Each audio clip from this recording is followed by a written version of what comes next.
What's going on, ladies and gentlemen, boys and girls? It is your boy, TheGlacierr, and today I am here to talk to you guys about how to deal with being behind and how to win from behind. So what we're going to start off with is I'm going to tell you guys exactly how you're going to recognize when you're behind, and there's 4 simple ways.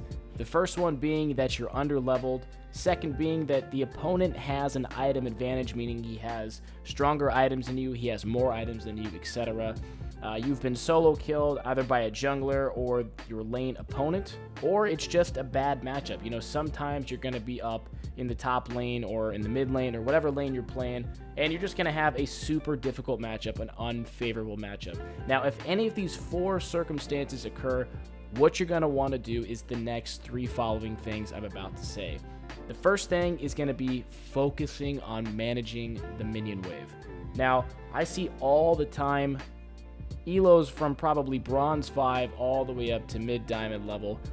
Every single opponent that I go against or that are in my games or whatever, I just see them constantly push and push and push the wave for absolutely no reason. Now, the reason why this is bad is not only are you putting yourself in a bad position in the lane to get solo killed, but you're also putting yourself in a bad position to get ganked by the enemy jungler, which in turn could put you even further behind.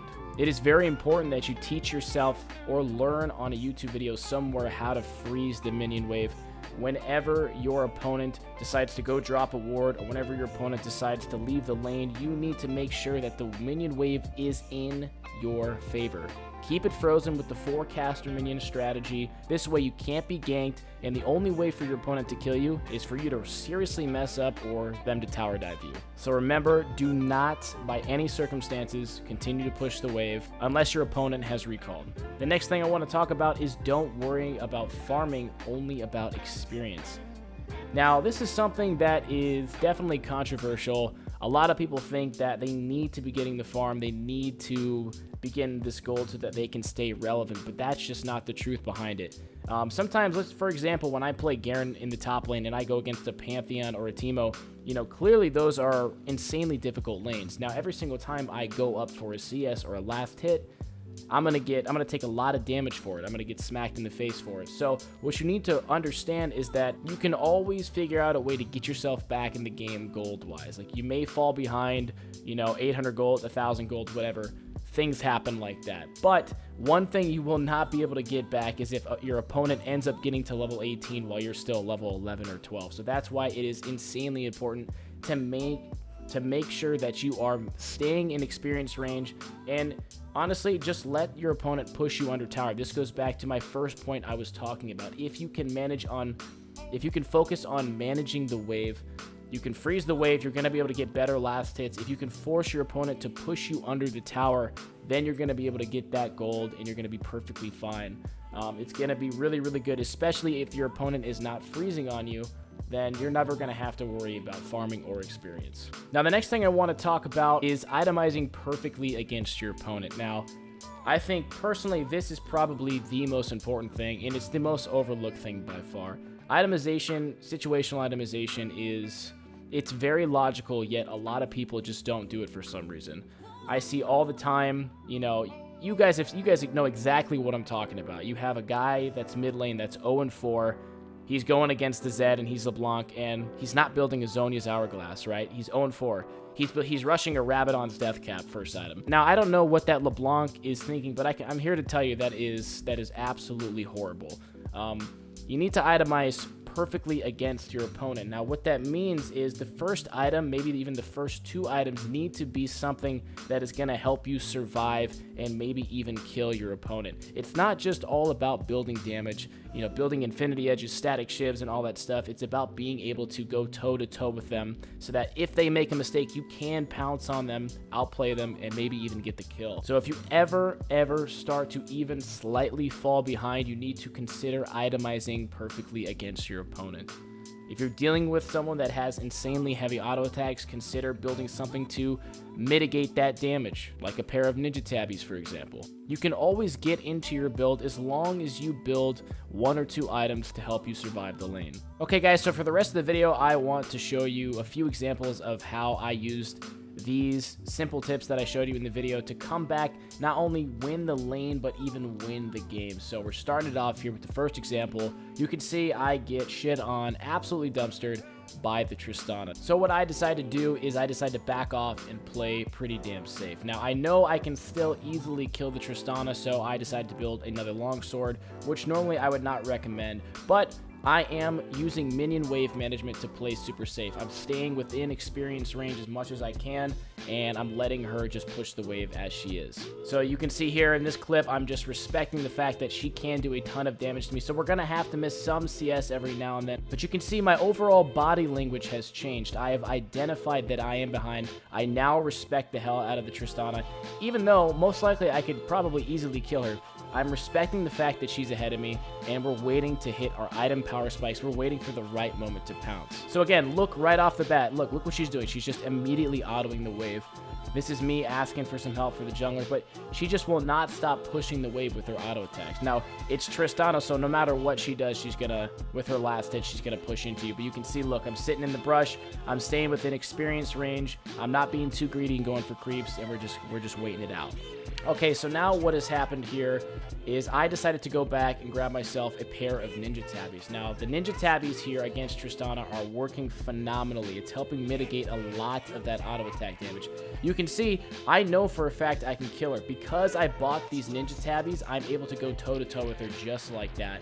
And look, because she's super squishy, all I needed was just that one item. That's all I needed to turn the lane around. I just needed to build the Ninja Tabbies. That's 1,100 gold total. That's absolutely nothing. You know, by me trying to freeze the wave, just letting her push, respecting her, staying, you know, making sure that I didn't get too far behind. You know, look, I even have a level advantage on her now, level 9 to level 8.